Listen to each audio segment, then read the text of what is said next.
All right, Fever played a Dream tonight. That should be another win, easily. The Fever have beaten the Dream the last couple of times. Last game they did so despite Rhyne Howard's 26 points, even though she had foul trouble in the first half. Tonight she won't be there. She had an ankle injury.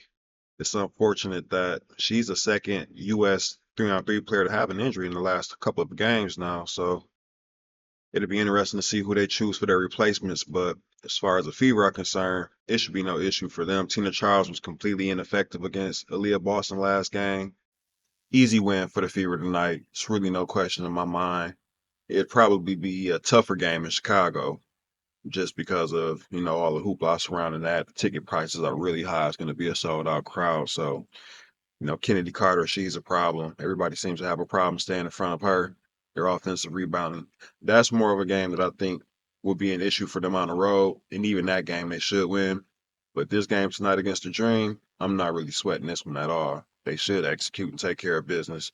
So that's my call on that one. It's definitely going to be a huge opportunity for Caitlin Clark to respond to the great game that Angel Reese just had as well. Because Rhyne Howard, she's an awesome defensive player. She won't be out there, as I just said.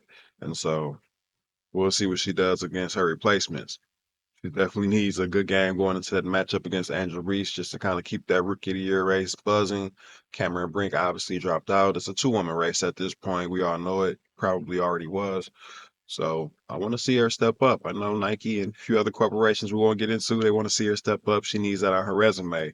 And I wonder if her team even gives a damn about her winning the Rookie of the Year race or if it's just about everybody eats. I know that's a big thing for the locker room, but they should be pushing to have back-to-back Rookie of the Years too and support their teammate in this endeavor.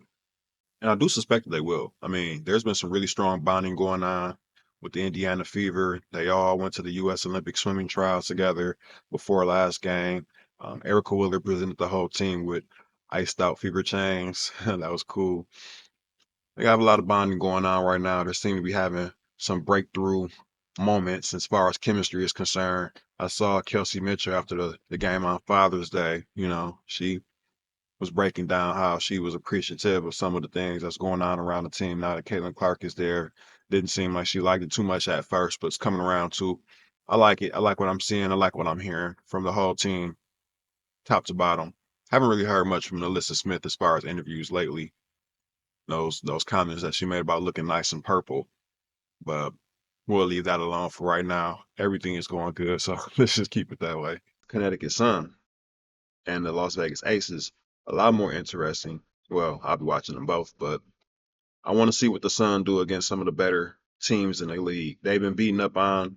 I separated the league into two different leagues, really, the top six and the bottom six, and they've been feeding on the bottom six for pretty much the majority of their schedule so far. So I want to see what they can do on this run, where they'll be going against the Aces and the Storm and the Lynx a lot more often than what they did through the first 13 or so games of the season. Keeping my eye on that one. Also to see how the Aces look now that they have their team back intact. Also keep my eye on the Kate Martin situation, just in case she becomes available. You never know. That's why I'm tracking this whole thing.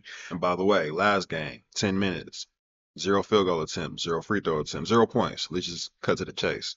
0 points, zero assists, zero rebounds. Her plus minus was a zero. It's like she wasn't even there. And Chelsea Gray isn't even back to playing her full minutes yet or being back in the starting lineup, which will come soon. So very interesting over there in Vegas. And so just a few things that I'll be watching for in the doubleheader tonight. We'll be back after the game with a little wrap up. Pretty sure we'll be celebrating another Fever win. If Alicia Gray and Ariel Powers just combine for 40 and Parker Tyus goes crazy and they lose, I will definitely come back. You guys can hold me accountable for saying that they're going to win, but I think they're going to take care of business and hopefully maybe even, do so convincingly and get some fourth quarter sit down. Maybe that's asking too much. Just get the win. That's all I care about. See you guys after the game.